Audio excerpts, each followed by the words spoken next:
ليس من يقطع طرقا بطلا إنما من يتقي. إن الحمد لله نحمده ونستعينه ونستغفره ونعوذ بالله من شرور أنفسنا ومن سيئات أعمالنا. من يهده الله فلا مضل له ومن يضلل فلا هادي له، وأشهد أن لا إله إلا الله وحده لا شريك له، وأشهد أن محمدا عبده ورسوله. يا أيها الذين آمنوا اتقوا الله حق تقاته ولا تموتن إلا وأنتم مسلمون. يا أيها الناس اتقوا ربكم الذي خلقكم من نفس واحدة وخلق منها زوجها وبث منهما رجالا كثيرا ونساء واتقوا الله الذي تساءلون به والأرحام إن الله كان عليكم رقيبا. يا أيها الذين آمنوا اتقوا الله وقولوا قولا سديدا يصلح لكم أعمالكم ويغفر لكم ذنوبكم، ومن يطع الله ورسوله فقد فاز فوزا عظيما. أما بعد، فإن أصدق الحديث كتاب الله، وخير الهدي هدي محمد صلى الله عليه وعلى آله وأصحابه وسلم تسليما كثيرا. وشر الأمور محدثاتها، فإن كل محدثة بدعة وكل بدعة ضلالة. وأوصيكم ونفسي بتقوى الله يا عباد الله، فاتقوا الله تعالى حق التقوى. يا الله باروچوي الله ያዛችሁን በመታዘዝ የከለከላችሁን በመከልከል ሁሌም በሁሉም ጉዳይ ላይ በሁሉም ቦታ ላይ ጌታ አላህን በመፍራት ለአኺራችሁ ስንቅ ያዙ። አላህ ተባረከ ወተዓላ ብዙ ያዘዘን ነገሮች አሉ፣ የከለከለን ክልከላዎች አሉ። በህይወት እስካለን ድረስ የተከለከልነውን ሁሉ ልንከለከል፣ የታዘዝነውን ሁሉ አቅማችን በፈቀደው ያክል ልንተገብር ይገባናል። አላህ ተባረከ ወተዓላ ከነቢያቶቹ መካከል አንዱ የሆኑትን ያሕያን ሲመክራቸው ያ ያሕያ ኹዚል ኪታበ ቢቁወህ ብሏቸዋል። አንተ ያሕያ ሆይ መጽሐፉን ውስጡ ላይ ያለውን መመሪያ አጥብቀህ ያዝ፣ አጠንክረህ ያዝ፣ በጥብቅ ያዝ ብሏቸዋል። እንደ አጠቃላይ በኒ እስራኤሎችን ነቢያት የተላኩላቸው ሰዎችን በዛው ደግሞ ቁርአን ላይ በመካተቱ እኛንም ጭምር ሲመክር አላህ ምን ብሏል? ኹዙ ማ አተይናኩም ቢቁወቲን ወዝኩሩ ማ ፊህ ለዐለኩም ተተቁን ብላ የሰጠናችሁን መመሪያ አጥብቃችሁ በጥንካሬ በሚገባ ያዙ፣ ውስጡ ላይ ያለውን መመሪያ አስታውሱ፣ አትርሱት፣ አትዘንጉት። ይሄን ያደረጋችሁ እንደሆነ መዳን ይከጀልላችኋል ብላ ከአላህ ቁጣና ቅጣት መዳን የሚፈልግ ሰው አላህ ተባረከ ወተዓላ ያዘዘውን አጥብቆ መያዝ አለበት። ዘውትር ማስታወስ አለበት፣ መዘንጋት የለበትም። ብዙ ኃላፊነቶች፣ ቃል ኪዳኖች አሉብን። ለአላህ ተባረከ ወተዓላ የገባነው ቃል ኪዳን በቀን 5 ጊዜ ቢያንስ ሶላት ስንሰግድ ኢያከ ነዕቡዱ ወኢያከ ነስተዒን እያለን ነው። ይሄ የቃል ኪዳኖች ሁሉ ዋና ነው። አንተም ብቻ ነው የምገዛው፣ ከአንተ ብቻ ነው እገዛ የምፈልገው እያለን ነው። በእያንዳንዱ ጉዳይ ላይ አላህን ተባረከ ወተዓላ ልናስታውስ፣ የተከለከልነውን ሁሌ ልንከለከል፣ የታዘዝነውን እንደ አቅማችን ልንፈጽም ይገባናል። ከመሆኑም ጋር ብዙ የሰው ልጆች የታዘዙትን አያስታውሱም፣ አይተገብሩም፣ ቸልተኞች ናቸው። ፈለውላ ፈድሉላሂ ዐለይኩም ወረሕመቱሁ ለኩንቱም ሚነል ኻሲሪን። የአላህ ተባረከ ወተዓላ ይቅር ባይነት ባይኖር ኖሮ ስትቶብቱ ስትጸጸቱ እሺ ብሎ ባይቀበላችሁ ኖሮ ከከሳሪዎች ትሆኑ ነበር ብላ።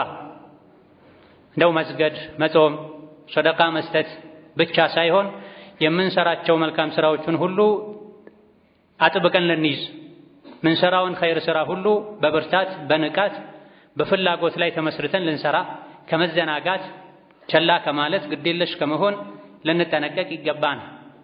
ያዝ ለቀቅ ከማድረግም ልንታቀብ ይገባናል። የሰው ልጅ ሚድነው አላህ ተባረከ ወተዓላ ያዘዘውን በቋሚነት ሲታዘዝ፣ የከለከለውን በቋሚነት ሲከለከል። የሰው ሞኝ ማለት ስጋዊ አካሉን እየጠበቀ ነፍሱን ቸላ የሚል ሰው፣ ዱንያውን እየገነባ አኺራውን የሚያፈርስ ሰው። የአላህን ተባረከ ወተዓላ መመሪያ መዘንጋት፣ ቸላ ማለት፣ አላህን ማመፅ ዱንያ አኺራን የሚያበላሽ ከከሳሪዎች የሚያደርግ ተግባር ነው። ዱንያ ላይ ስኬትን እንደምንፈልገው ሁሉ ሰላምን፣ ምቾትን ለማግኘት እንደምንጥረው ሁሉ ከዛ በላይ በብዙ እጥፍ የአላህን ተባረከ ወተዓላ ውዴታ የአላህን ረሕመት ለማግኘት ልንጥር፣ አላህን ተባረከ ወተዓላ መታዘዝ ላይ ህጉን ማክበር ላይ ቋሚ ልንሆን ጽኑ ልንሆን ይገባን። ሰው መልፋት መድከም የነበረበት ራሱን ለማዳን የአላህን ተባረከ ወተዓላ ውዴታ ለማግኘት ጀነትን ለመውረስ ነው መሆን ያለበት ይሄ ነው። ከመሆኑም ጋር ግን ብዙ ሰዎች የሚለፉት የሚደክሙት ዱንያቸውን ለማስተካከል ነው። አኺራቸውን ብዙዎቹ ዘንግተዋል። ለአኺራ የሚሰሩትም ጥቂት አላህ የመረጣቸው ያደላቸው ካልሆኑ በስተቀር በቸልተኝነት በግዴለሽነት የተመሰረተ በትርፍ ሰዓትም ከተመቻቸው ደስ ካላቸው ነው። ይህ ሊሆን አይገባም ብሎ አላህ ተባረከ ወተዓላ በሽታውንም መድኃኒቱንም ነግሮናል። ከትልቁ ዓላማችን ከአኺራ የአላህን ውዴታ ከማግኘት የሚያዘናጋንን እንቅፋትም ነግሮናል፣ መፍትሄውንም ነግሮናል። ኢነማ አምዋሉኩም ወአውላዱኩም ፊትና ወላሁ ዒንደሁ አጅሩን ዐዚም ፈተቁላህ መስተጣዕቱም ወስመዑ ወአጢዑ ወአንፊቁ ኸይረን ሊአንፉሲኩም ወመን ዩቀ ሹሐ ነፍሲሂ ፈኡላኢከ ሁሙል ሙፍሊሑን ብለናል። የሰው ልጆች ሆይ የእናንተ ፈተና ማለት ዱንያና ልጆች ናቸው። ኢነማ አምዋሉኩም ወአውላዱኩም ፊትና ወንጀል እንድትሰሩ ከኸይር ወደ ኋላ እንድትቀሩ የሚያደርጓችሁ ልጅና ሀብት ናቸው። ልጆቼ እንዳይራቡ ብሎ ሐራም ከስብ ውስጥ ሐራም ስራ ውስጥ የሚገባ ሰው አለ። ዝናን ሀብትን ፈልጎ ህሊናው እንኳ ማይፈቅደውን ከሸሪዓ በፊት አቅል ያላቸው ሰዎች ዘንድ የሚያስወቅሰውን ሁሉ ለመስራት ይሞክራል። የሰው ልጅ ሀብትን ዝናን ፈልጎ ከሰው በታች አልሆንም ብሎ ለዱንያ። ለዚህ ነው ዱንያ ልጆች ፈተና ናቸው ያለ። የፈተናው መውጫሳ ምንድነው? ፈተቁላህ መስተጣዕቱም የቻላችሁትን ያክል አላህን ፍሩ። አላህ ተባረከ ወተዓላ ያዘዘን ነገሮች ሁሉ የሚቻሉ ናቸው። ተው የተባልነውን ሁሉ ልንተው፣ አድርጉ የተባልነውን ሁሉ ልናደርግ ይገባናል። ወስመዑ ወአጢዑ አላህና መልእክተኛውን በመልካም የሚያዟችሁ ዑለሞችን መሪዎችን ስሙ፣ ታዘዙ። ይሄም አንዱ የሰው ልጆች የሚድኑበት መንገድ ነው። አላህን መፍራት፣ አላህና መልእክተኛውን በመልካም የሚያዘንን ሁሉ ሰምቶ መታዘዝ። ወአንፊቁ ኸይረን ሊአንፉሲኩም ከሰጠናችሁ ሀብት ኸይርን መልካምን ነገር ለግሱ፣ ስጡ ለነፍሳችሁ ስትሉ ይላል። ብዙ ሰዎች ሲሰጡ ለሰጡት አካል ብቻ ያዘኑ የጠቀሙ ሊመስላቸው ይችላል። ነገር ግን ምንሰራው ኸይር ስራ ሁሉ ከማንም በፊት የሚጠቅመን ለእኛ ለራሳችን። ወአንፊቁ ኸይረን ሊአንፉሲኩም ወጪ አድርጉ መልካምን ነገር ገንዘብን፣ እውቀትን፣ ምክርን ለግሱ ለሰዎች። ይህ ለራሳችሁ ኸይር ነው፣ ለራሳችሁ ጠቃሚ ነው። ከሰጠናችሁ ኸይር ለራሳችሁ ስጡ ብሎን። መብላት መጠጣቱ እዚህ ለዱንያ ነው የሚጠቅመው። ለአኺራ የሚጠቅመው ከገንዘብም ከጉልበትም ከጊዜም ከእውቀትም በሙሉ ፍላጎት ላይ ተመስርተን ለነገ ይጠቅመኛል ብለን ያደረግነው። ሰዎች ኸይር እንዳይሰሩ የሚከለክላቸው ሹህ ነው፣ ስግብግብነትም ስስታምነትም። ብዙ ሰዎችን ወንጀል ላይ እንዲወድቁ የሚያደርጋቸውም ስግብግብነትም፣ ኸይር ላይ ወጪ እንዳያደርጉ የሚከለክላቸውም ስግብግብነትም ስስታምነትም። ለዚህ አላህ ምን አለ? ወመን ዩቀ ሹሐ ነፍሲሂ ፈኡላኢከ ሁሙል ሙፍሊሑን። የነፍሱን ስስት አላህ የጠበቀው ሰው የዳነ እሱ ነው፣ ስኬታማ ሰው ማለት እሱ ነው ይላል። በሶላት ሰዓት ሰዎች ወደ መስጂድ መምጣት ትተው ንግድ ላይ የዱንያ ሩጫ ላይ እንዲሆኑ የሚያደርጋቸው የነፍስ ስስታምነትን ስግብግብነትን፣ የተከለከለ የሥራ አይነት ውስጥ እንዲገቡ የገቢ ምንጫቸውን እንዳያጠሩ በትንሹ በሐላል እንዳይብቃቁ የሚያደርጋቸውም ስግብግብነት ነው። ታዲያ የነፍሱን ስስታምነት ስግብግብነት አላህ የጠበቀው ሰው የዳነ እድለኛ የሆነ እሱ ነው ብላ። ከልክ በላይ ለዱንያ ማጓጓት፣ ለዝና ለስልጣን ማጓጓት ዱንያ ኸይራን ያበላሻል፣ ከኸይር ወደ ኋላ እንዲቀሩ ያደርጋል። አላህ ተባረከ ወተዓላ መድኃኒታችንን ነግሮናልና ከችግሮች ሁሉ ሸሽተን ድነን መኖር የምንችለው አላህ ተባረከ ወተዓላ የመከረንን ምክር መልእክተኛው ዓለይሂ ሰላቱ ወሰላም የመከሩንን ምክር ስንሰማና ስንተገበር ነው። አላህን ፍሩ፣ ሶላታችሁን ስገዱ፣ ከሰጠናችሁ ስጡ፣ የሰው ሐቅ ጠብቁ፣ የአላህን ሐቅ ጠብቁ፣ ወዘተ ይሄን ካደረጋችሁ ትድናላችሁ ተብለናል። መልፋት መጣር ያለብን የሚያድነንን ነገር በማድረግ ላይ። ብዙ ሰዎች ግን ይሄን ገልብጠውት ዱንያ ኸይራቸው የሚያበላሽ ነገር ላይ ሙሉ በሙሉ ትኩረት ሰጥተው ይሰራሉ። የሚድኑበትን ግን የዲን ጉዳይ የአኼራ ጉዳይ ቸላ ብለው ትርፍ ሰዓት ካገኙ ከተመቻቸው ደስ ካላቸውና ከቀለላቸው ብቻ ያደርጉታል። አላህ ተባረከ ወተዓላ ምንድንበትን መንገድ ከነገረን ከዛ መንገድ ውጪ ሌላ የሚያድን የለም ማለት ነው። አላህ ለኛ ከራሳችን በላይ ይበጀንን ያውቃል። ነቢዩ ዓለይሂ ሰላቱ ወሰላም ከወላጆቻችን በላይ ከነፍሳችንም በላይ ለኛ አዛኝ ናቸው፣ ተቆርቋሪ ናቸው። አነቢዩ አውላ ቢልሙእሚኒና ሚን አንፉሲሂም። ነቢዩ ዓለይሂ ሰላቱ ወሰላም ለሙእሚኖች ከነፍሳቸውም በላይ ናቸው። ለነፍሳችን ለዲን ለዱንያችን ይበጃል ብለን እኛ ብዙ ነገር ልናደርግ እንችላለን። ከዛ በላይ ግን ነቢዩ ዓለይሂ ሰላቱ ወሰላም ለኛ ይጨነቃሉ። አላህ ተባረከ ወተዓላ ለኛ ያዝናል። ሸይጣን መሀል ላይ ገብቶ ከአላህ ሊያጣላን ከአባታችን ከመሪያችን ከነቢዩ ዓለይሂ ሰላቱ ወሰላም መንገድ ሊያርቀን አይገባም። ነፍስ በመጥፎ ታዛለች፣ ወደ ሸር ትጣራለች፣ ቀን ከሌሊት ያለ እረፍት ትጎተጉታለች። በመጥፎ የምታዘውን የነፍሱን ጥሪ የሰማ ይከስራል፣ ይዋረዳል። መጨረሻም ይዘው የሚጨብጠውን ያጣል። የነፍሱን ጥሪ በመጥፎ የምታዝ ነፍስን ጉትጎታ አይ ብሎ የአላህን የመልእክተኛውን ጥሪ የሰማ ለተወሰነ ጊዜ ከነፍስያው ጋር ቢታገልም ውጣ ውረድ ቢገጥመውም ከጊዜ በኋላ ግን ዱንያ ላይም ተረጋግቶ መኖር ይችላል፣ አኺራ ላይም መዳን ይችላል፣ ደስተኛ ይሆናል። ይሄን ነው አላህ ተባረከ ወተዓላ ወመን ዩቀ ሹሐ ነፍሲሂ ፈኡላኢከ ሁሙል ሙፍሊሑን ያለው። የነፍሱን ስስት ነፍስ በብዙ መጥፎ ነገር ታዛለች። አንዱ ማሳያ ነው ይሄ። ነፍሱ ኸይር እንዳይሰራ ትከለክለዋለች። ወንጀልን መጥፎን ነገር ከተወ እንደሚጎዳ ልታሳየው ትችላለች። ሌሎችንም ከዲን ያፈነገደ መጥፎ ሐሳብ ነፍስያው ስታመጣ አይ ያለ ሰው ዳነ ብሏል። ትልቁ መዳን ስኬት ከጀሃነም ተርፎ ድኖ ጀነት መግባት ነው። ትልቁ ውርደትና ኪሳራ ራስን ጀሃነም ላይ ማግኘት ነው። ነዑዙ ቢላሂ ሚን ዛሊክ። ይህ እንዳይሆን ነፍስን መኻለፍ ያስፈልጋል። አላህን ተባረከ ወተዓላ መልእክተኛውን መስማት መታዘዝ ያስፈልጋል። ወስመዑ ወአጢዑ። ታዲያ ይሄ መስማቱ መታዘዙ ኸይር ሥራ መስራቱ የወረት ጊዜያዊ መሆን የለበትም። በቋሚነት ሁሌም ያሕያ ሆይ መጽሐፉን በጥብቅ ያዝ፣ አጥብቀህ ያዝ፣ አጠንክረህ ያዝ ብላ ነቢ ዓለይሂ ሰላቱ ወሰላም አምኛለሁ በል ከዛም ቀጥ በል ጽና ብለዋል ዓለይሂ ሰላቱ ወሰላም። አላህ በተከበረው ቃሉ ፈስተቂሙ ኢለይህ ብሏል። ቀጥ በሉ መንገዱ ላይ ብሎ ነው። ቀጥ በማለት በመጽናት የሚገኙ ዱንያዊ አኼራዊ ጥቅሞችንም አላህ ነግሮናል።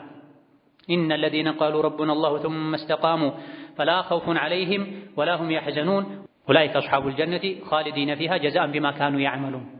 እነዚያ ያመኑ በአላህ በመልእክተኛው በቁርአን በአኼራ በአርካነል ኢማን በአርካነል ኢስላም ያመኑ ሱመ እስተቃሙ ያመኑበት ነገር ላይም ቀጥ ያሉ የጸኑ እነዚህ ስጋት፣ ፍርሃት፣ ጭንቀት፣ ሐዘን የሚባል የለባቸውም ብሏል።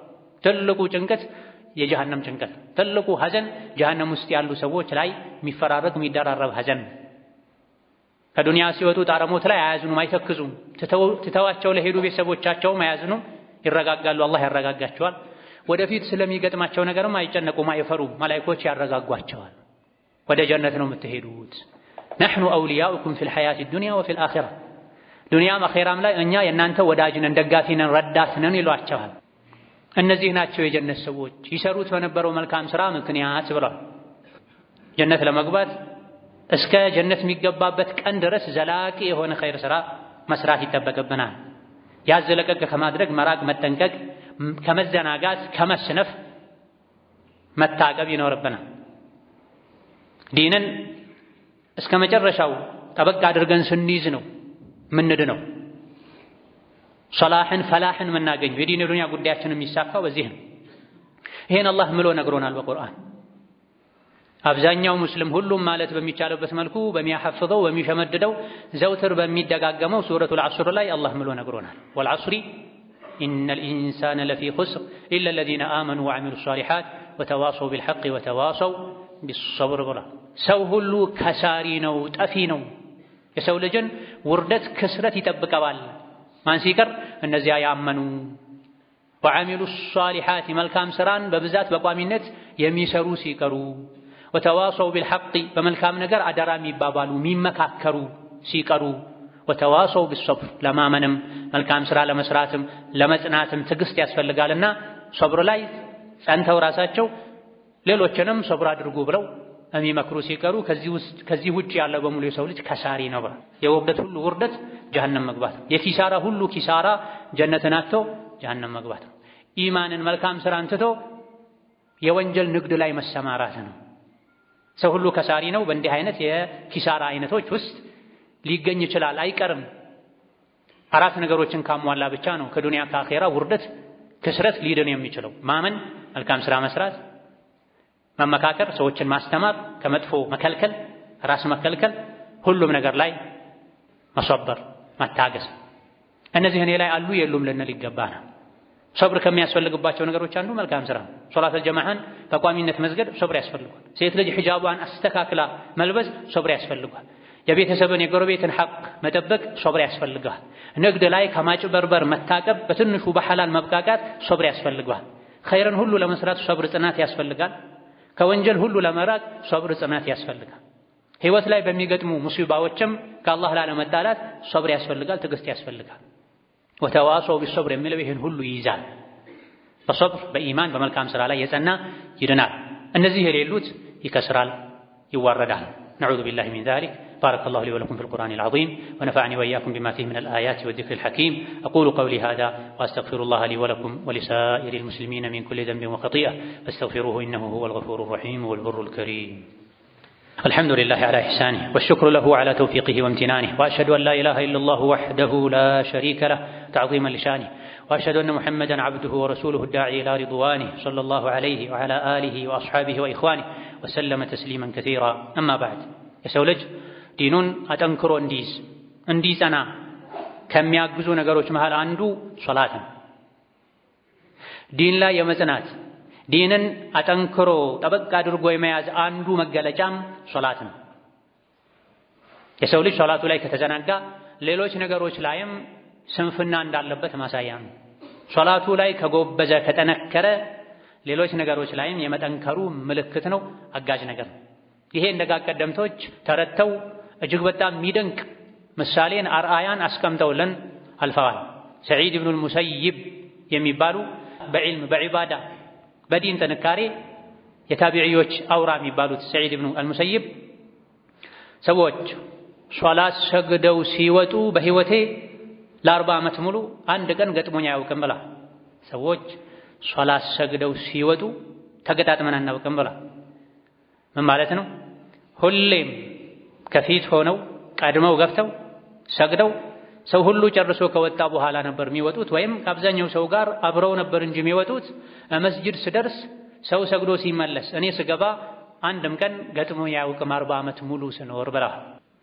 ይህ አንድ ራስን መመዘኛ ነው፣ ራስን መመልከቻ መስታወት ነው። ስንቴ ነው ሶላተል ጀማዓ አልፎን ሶላተል ጀማዓ የምንፈልገው ለብቻችን ምን ሰግደው? አሁንስ መስጂድ ብሄድም አልደርስም ተብሎ ቤት የሚሰገደው፣ ሱቅ የሚሰገደው፣ ቢሮ የሚሰገደው ስንቴ ነው? እኚህ ኢማም 40 ዓመት ሙሉ አንዴ እንኳ እኔ መስጂድ ስመጣ ሰው ሰግዶ ሲወጣ ተገጣጥመን አናውቅም ብላ። ወከዛሊክ በሌላ ንግግራቸው ምንጊዜም የሶላት ወቅት ሲደርስ ከመድረሱ በፊት ራሴን አዘጋጅቼ እንጂ የሶላት ወቅት አይገባም። እንደዚሁ ደግሞ አላህ ዋጅብ ያደረገው የፈርድ ዒባዳ ወቅት ሲመጣ ሁሌ በጉጉት ሆኜ ነው የምጠብቀው። ለ50 ዓመት ሙሉ ተክቢረተል ኢሕራም አምልጦኝ አያውቅም። ለ50 ዓመት ሙሉ የሰው ጀርባ የሰው ማጅራት አይቼ አላውቅም ብላ። ምን ማለት ነው? 50 ዓመት ሙሉ አወል ሶፍ ነበር የሚሰግዱት ማለት ነው። የሰው ጀርባ አላየሁም ማለት ከኢማም ውጪ ከፊቴ ሆኖ የሚሰግድ ማንም የለም ማለታቸው። 50 ዓመት ሙሉ ተክቢረተል ኢሕራም አምልጦኝ አልፎኝ አያውቅም ብላ። ይሄም ራሳችንን ልንገመገምበት የዲን ጽናቴ እስከምን ድረስ ነው? ሶላት ላይ ከተዘናጋሁኝ የጀነት ቁልፍ የሆነው የሰው ልጆች ከአላህ ጋር የሚገናኙበት የተግባር ዒባዳዎች ሁሉ ዋና የሆነው አላህ ተባረከ ወተዓላ ነቢይን ወደ ሰማይ ጠርቶ ቀጥታ ኃላፊነቱን የሰጠበትን ዒባዳ በቸልተኝነት ካሳለፍኩ ዲኔ ላይ ምንድነው የቀረው ልንል ይገባናል። እነዚህ የአላህ ባሪዎች የአላህ ወልዮች የሚፈልጉትን ጀነት ነው እኛ የምንፈልገው። የእነሱን መንገድ ልንከተል ይገባናል። ረቢዓ ኢብኑ ዘይድ የሚባሉ ሌላኛው ከደጋ ቀደምቶች ማለት አንዱ የሆኑት ኢማምም 40 ዓመት ገደማ ይሆነኛል ዙህር አዳን ሲባል እኔ ያለሁት መስጂድ ውስጥ ነው ታምሜ ወይም መንገደኛ ሆኜ ካልሆነ በስተቀር ብላ 40 ዓመት ሙሉ ዙህር ሰላት አዳን ሲል እኔ መስጂድ ነኝ። ትልቁ የሩጫ የትንቅንቅ ሰዓት ነው ዙህር። ዋናው የሥራ የጉልበት ሰዓት ነው። ከመሆኑም ጋር ዙህር አዳን ሲል 40 ዓመት ሙሉ መስጂድ ሆኜ እንጂ ውጭ ሆኜ አዳን ብሎ አያውቅም ብላ ከየሕያ ኢብን መዒን ረሕመቱላሂ ዐለይህ እንደተነገረው ሰዒድ ኢብኑ የሕያ አልቀጣን የሚባሉ የሐዲስ ኢማም ነበሩ። 20 ዓመት ሙሉ የሕያ ኢብን ሰዒድ በየሌሊቱ በየቀኑ ቁርአን ያኸትም ነበረ። 40 ዓመት ሙሉ እኩለ ቀን ሲሆን መስጂድ ሆኖ ነበር የሚገኘው ብላ። እኩለ ቀን ማለት ዙህር ከመግባቱ 20-30 ደቂቃ ቀደም ብሎ ማለት ነው። 40 ዓመት ሙሉ አዳን ሳይል እኩለ ቀን ላይ ቀደም ብሎ መስጂድ ሆኖ ነበር ሶላትን የሚጠብቀው። በየሌሊቱም በየቀኑም ቁርአን ያኸትም ነበር ለ20 ዓመት ሙሉ ብላ። ሐዲስ ላይ ነቢዩ ዓለይሂ ሰላቱ ወሰላም ከ3 ቀን ባነሰ ጊዜ ቁርአንን ማክተም ከልክለዋል። ነገር ግን የፊቅህ ሊቃውንት የዚህ ክልከላ ምክንያቱ ማስተዋልና ማስተንተን ለማይችል ሰው ነው። ከ3 ቀን ባነሰ ጊዜ እያስተዋለ እያስተነተነ መቅራት የሚችልበት አቅም፣ ብቃት፣ ግንዛቤ ያለው ሰው ከሆነ ከ3 ቀን ባነሰ ጊዜ ውስጥ ደጋግሞ ቢያኸትም ችግር የለውም የሚሉ የተወሰኑ ሊቃውንት ስላሉ የሕያ ኢብን ሰዒድም እንዲህ አይነት አቋም ኖሯቸው ሊሆን ይችላል እንጂ ሐዲስን የሚኻልፉ ሰው አይደለም። የንባብ ልምድ ኖሮት ቁርአንን በደንብ የተረዳ ሰው በ24 ሰዓት ውስጥ አንዴ ሊያኸትም ይችላል ብዙ ሳይቸገር። ለ20 ዓመት ያለማቋረጥ በየቀኑ ማክተም፣ ለ40 ዓመት ሙሉ እኩለ ቀን ላይ ቀደም ብሎ ለዙህር መስጂድ መገኘት ትልቅ ጽናት ነው። እንዲህ አይነቶችን አርአያችን ልናደርግ ይገባናል። ብዙ ሰዎች ኢቃም ሲል ነው ውዱእ ትዝ የሚላቸው፣ ተክቢረተል ኢሕራም ሲሰሙ ነው መስጂድ እንሂድ የሚሉት። ጉዞ ላይ ሆነው እንኳ ኢቃም እየሰሙ ቀጥሎ ያለው መስጂድ ላይ እንሰግዳለን፣ ቀጥሎ ያለው መስጂድ ላይ እንሰግዳለን እያሉ ቤት ገብተው የሚሰግዱ መስጂድ የሚዘጋበት ሁኔታ አለ። እነዚህ ግን የገባቸው ከሶላቱ ወቅት ግማሽ ሰዓት እንኳ ቀደም ብለው መስጂድ ሆነው ይጠባበቃል።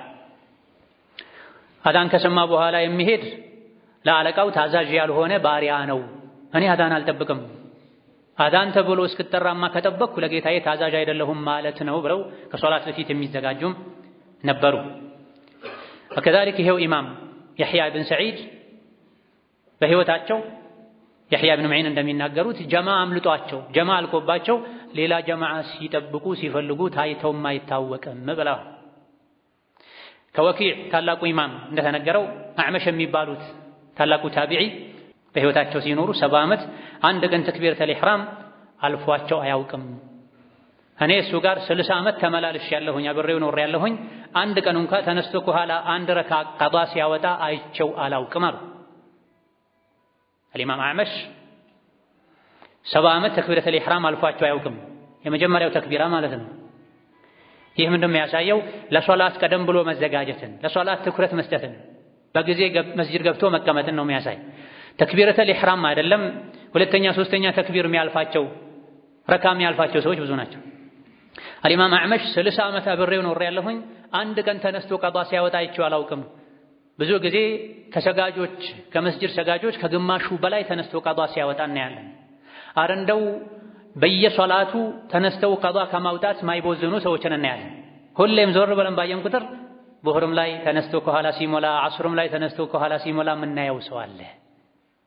ነቢይን መከተል ዓለይሂ ሰላቱ ወሰላም ዲን ላይ መጠንከር ማለት በምኞት ብቻ መሆን የለበትም፣ በልብስ ብቻ መሆን የለበትም፣ በአንዳንድ በተመረጡ ገጽታዎች ብቻ መሆን የለበትም፣ በዚህም ጭምር መሆን አለበት። ቀደም ብሎ ተዘጋጅቶ አዳን ሲባል መስጂድ በመገኘት ሙሐመድ ኢብኑ ሰማዓ የሚባሉ ሌላ ከቀደምቶች መሃል አንዱ የሆኑ የአላህ ባሪያም 40 ዓመት ሙሉ ተክቢረተል ኢሕራም ሳያልፈኝ ቆይቻለሁኝ፣ አንድ ቀን ብቻ ነው ሶላተል ጀማዓ ያመለጠኝ አሉ። ያውም እናቴ የሞተችበት ቀን ሆኖ ነው። ለ40 ዓመት ሙሉ ተክቢረተል ኢሕራም አልፎኝ አያውቅም፣ አንድ ቀን ግን አለፈኝ፣ እሱም እናቴ ሞታ ነው አሉ። ይሄን ለመካስ ያን ሶላት 25 ጊዜ ደጋግሜ የሰገድኩትና ተኛሁኝ አሉ። ከተኛው በኋላ በህልሜ ድምፅ ሰማሁኝ 25 ጊዜ መስገዱንስ ሰግደሃል? ምክንያቱም ሶላተል ጀማዓ በ25 እንደሚባዛ ተነግሯል። አንድ ሰው ለብቻው ሲሰግድ አንድ አጅር ነው የሚያገኘው። በጀማዓ ከሰገደ ከ25 ከ27 ያገኛል። በጀማዓ ያለፈኝን ለብቻዬ 27 ጊዜ 25 ጊዜ ሰግጄ አካክሳለሁ ብለው ሰገዱና ተኙ። ከተኛው በኋላ በህልሜ ድምፅ ሰማኋል። ምን የሚል 25 ጊዜ መስገዱንስ ሰግደሃል፣ ነገር ግን በጀማዓ ሲሰገድ በጋራ አሚን ሲባል መላኢካ አብሮ አሚን ይላል ተብሏል። የሱ አሚን ከመላኢካ አሚን ጋር የገጠመለት ሰው ወንጀሉ ይራገፋል ተብሏል። የመላኢካውን አሚንስ በምን ትተካዋለህ የሚል ድምፅ ሰማሁኝ አሉ። ጀማዓ የመለጠው ሰው 5 ጊዜ 25 ጊዜ ስገድ ተብሎ አልታዘዘም በመሰረቱ። ነገር ግን ካላቸው ጉጉት አንፃር አደረጉት። ያንም ለፍተው ግን ውስጣቸው ከነበረው ጭንቀት አንፃር የሰሙት ድምፅ 25 ጊዜ ሰግደህ የካስክ መስሎሃል፣ ግን በጀማዓ አሚን ሲባል መላኢኮች አብረው አሚን ሲሉ አንተም አብረህ አሚን ብለህ የወንጀል መራገፉን ግን ከዛ በላይ እንኳን ደጋግመህ ብትሰግድ አታገኘውም የሚል ድምፅ ሰማሁኝ ብለዋል። لقد كان في قصصهم عبرة لأولي الألباب የደጋጎች ታሪክ ሲነገር ልብ ላለው ሰው ትልቁም ነገር አለው እሱ ላይ። እንዲሁ ዝም ብሎ ጊዜ ለማሳለፍ አይደለም ይሄ የሚነገረው። እኛ የት ነን ከነዚህ አንፃር? እነሱ የሚፈልጉትን ጀነት ነው የምንፈልገው። እነሱ በሚያምኑበት አላህ ነው የምናምነው። እነሱ የሚፈሩትን እሳት ነው የምንፈራው። ነገር ግን አይነት ተራ ሚነ ቱረያን የአፈርና የከዋክብት ያክል ተራርቀን ያለ ነው። ይሄን ሁሉ ከማድረጋቸውም ጋር ይፈሩ ነበር። በዚህ ልክ ሶላት ላይ ጠንካራ የነበሩ የህይወታቸው መጨረሻ አካባቢ ላይ ፈርተዋል፣ ተጨንቀዋል፣ ተረብሸዋል። ምን ነው ምን ሆነህ ነው በዚህ ልክ የሚያስጨንቅ ወንጀል አለብህ እንዲህ አይነት ጥያቄ ሲቀርብላቸው ብናኝን አንስተው ወንጀልን እንኳን ይሄን ያክል አልፈራም፣ ነገር ግን የኻቲማ ነገር አስግቶኝ ነው ይሉ ነበር። ሶላት እየሰሙ ቡና ላይ ሻይ ላይ ወሬ ላይ ጉዞ ላይ የሚቀጥሉ ሰዎች ኻቲማ ሊያሳስባቸው ይገባል። ሶላት እየተሰማ አዳን ኢቃም እየተባለ ስልክ ላይ ምናልባትም የወንጀል ቻት ላይ መጻጻፍ ላይ ሆነው የሚያሳልፉ ሰዎች የኻቲማ ጉዳይ ሊያሳስባቸው ይገባል። ይህ ጉዳይ ከገባቸው ውስጥ የሞት ህመም ላይ ሆነው አዳን እየሰማሁማ ቤት አልሰግድም ብለው ሰው ደግፎ መስጂድ ወስዷቸዋል። መስጂድ ገብተው የመጀመሪያውን ሩኩዕ ስጁድ እንዳደረጉ እዛው የሞቱ ተገኝተዋል። እግራቸው መሬት ላይ መስመር ያሰመረ መስጂድ ሄዱ ተገኝተዋል። በህይወት ያለሁማ ሐያ ዐለ ሶላህ እየሰማሁኝ ቤት አልቀመጥም ብለዋል። ዛሬ በረደኝ፣ ሞቀኝ፣ ራቀኝ፣ ከበደኝ፣ ደከመኝ እየተባለ መስጂዶች ባዶ ሆነዋል። እያየን ነው ሰሞኑን በሚያሳዝን መልኩ። እስከ 3ኛና 4ኛ ሶፍ ሆኖ ነው ኢቃም እየተባለ ያለው። ረመዳን ላይ ለማን ነበር የሚሰገደው? ረመዳን ላይ ለማን ነበር መስጂድ ረጅም ሰዓት የሚቆየው? ለአላህ ከነበረ አላህ ሁሌም አለ። መስጂዱ ሁሌም ክፍት ነው። መላኢኮች ሁሌም እንደመዘገቡ ነው። አጅር ሁሌም እንደተጻፈ ነው። ሞት ደግሞ ሁሌም አድፍጦ እንደጠበቀ ነው። አንድ ወር ብቻ ሳይሆን ሁሌም አላህን ልንፈራ ይገባን። ከነዚህ ልንማር ይገባን። ሶላታችንን በአግባቡ ጠብቀን ልንሰግድ ይገባን። ከአዳን በፊት ተዘጋጅተን ቢያንስ አዳን ሲል መስጂድ ልንገኝ፣ ቀብልያ ልንሰግድ፣ ባዳና ኢቃም መሃል ዱዓ ልናደርግ፣ ቁርአን ልንቀራ፣ ራሳችንን ልንፈትሽ፣ ነፍሳችንን ልናድስ ይገባናል። ይሄን ከማድረግ የሚከለክልን ምንም አይነት ምክንያት ልንደረድር አይገባም። ሶላትን ልናከብር ይገባናል። ሶላት ከሚከበርበት መንገድ አንዱ ቀድሞ ለሶላት መዘጋጀት። ቀብልያ ገብቶ በጊዜ ከፊት ሱናዎችን በመስገድ ልብን በመሰብሰብ ሶላትን ልናከብር ይገባል። ከሶላት በኋላ ቁጭ ብለን ዚክር ብለን ባዕድያ ሰግደን በመውጣት ሶላትን ልናከብር ይገባል። ይሄ ነው አንድም ለጽናት የሚያግዘው። ይሄ ነው አንድም የጽናት መገለጫ የሚባል። ሶላት ላይ የጸና ሰው ሌሎች ላይም ለመጽናት ሶላቱ ያግዘዋል። ሶላት ላይ የሚዘናጋ ሰው ከሆነ ወደ ኋላ የሚል ሰው ከሆነ ከሌሎችም ኸይሮች ወደ ኋላ የሚል ነው። ራሳችንን ልናታልል አይገባን። ሞት መጥቶ ሳያንቀን በፊት ልንነቃ ይገባናል። ኢብራሂም ነኸዒ የሚባሉ ሌላ ታላቅ ኢማም አሉ። የአብዱላህ ብን መስዑድ ተማሪ ናቸው። በስነ ምግባራቸው፣ በአደባቸው፣ በዒባዳቸው ኢብኑ መስዑድ ነቢዩን ይመስሉ ነበር አለይሂ ሰላቱ ወሰላም። ኢብራሂም ነኸዒ ደግሞ አብዱላህ ብን መስዑድን ይመስሉ ነበር። ይሄ ታላቅ ታቢዒ የሶሓባ ተማሪ ምን ብለዋል? አንድ ሰው ተክቢረተል ኢሕራም ላይ ሲዘናጋ ካየኸው፣ ተክቢረተል ኢሕራም የመጀመሪያው ተክቢራ ላይ ሲዘናጋ ወደ ኋላ ሲል ቸላ ሲል ካየኸው ከሱ ተስፋ ቆርጠህ እጅህን ታጥበህ ራቀው ተብሏል። ዛሬ ላይ ስልክ ይዘው መስጂድ ግቢ ላይ ሆነው የሚሰግዱ ሰዎችን የሚበጠብጡ ሰዎች አሉ። ኢቃም ተብሎ ተክቢረተል ኢሕራም ተደርጎም ኋላ ቁጭ ብለው የጀመሩትን ወሬ የሚቀጥሉ ሰዎች አሉ። ኢቃም ተብሎም ቤት ቁጭ ብለው እንደርሳለን ብለው ሚዝናኑ በማላ ያዕኒ የሚያሳልፉ ሰዎች አሉ። አይደለም ሙሉ ሶላት ላይ ተክቢረተል ኢህራም ላይ የሚሳነፍ ሰው ካገኘህ ከሱ ተስፋ ቁረጥ፣ እጅህን ታጠብ ብለዋል። አልቆለታል የሱ ጉዳይ ማለት ነው፣ አብቅቶለታል ማለት። ይሄ ስንታችንን ይመለከታል? ወደ ልባችን እንመለስ። ነገ ከዱንያ ስንወጣ እንዳንጸጸት የሚያደርገንን መንገድ ልንከተል ይገባናል። ثم صلوا وسلموا على البشير النذير والسراج المنير فقد أمركم ذلك ربكم قائلا إن الله وملائكته يصلون على النبي يا أيها الذين آمنوا صلوا عليه وسلموا تسليما اللهم صل وسلم وبارك على عبدك ورسولك نبينا محمد وعلى آله وأصحابه وأتباعه وسلم تسليما كثيرا اللهم أعز الإسلام والمسلمين وأذل الشرك والمشركين ودمر أعداءك أعداء الدين اللهم اجعل هذا البلد آمنا مطمئنا سخاء رخاء وسائر بلاد المسلمين اللهم آمنا في دورنا وأوطاننا ولا تسلط علينا بذنوبنا من لا يخافك فينا ولا يرحمنا اللهم وحي صفوف المسلمين واجمع كلمتهم على الحق يا قوي يا متين اللهم من أراد بالإسلام والمسلمين شرا فاشغله بنفسه واجعل تدبيره تدميرا عليه يا ذا القوة المتين اللهم انصر الإسلام والمسلمين في مشارق الأرض ومغاربها اللهم انصر إخواننا في فلسطين اللهم انصر إخواننا في فلسطين اللهم انصر إخواننا في فلسطين وكن لهم مؤيدا ونصيرا وظهيرا اللهم عليك بعدائهم اللهم عليك بعدائهم اللهم عليك باليهود الغاصبين فإنهم لا يعجزونك اللهم خذهم أخذ عزيز مقتدر اللهم خذهم أخذ عزيز مقتدر اللهم خذهم أخذ عزيز مقتدر اللهم أرنا فيهم عجائب قدرتك اللهم أرنا فيهم عجائب قدرتك اللهم أرنا فيهم عجائب قدرتك ربنا اغفر لنا ولوالدينا ولمشايخنا ولجميع المسلمين اللهم أعنا على ذكرك وشكرك وحسن عبادتك اللهم أعنا على ذكرك وشكرك وحسن عبادتك ربنا آتنا في الدنيا حسنة وفي الآخرة حسنة وقنا عذاب النار آمين والحمد لله رب العالمين.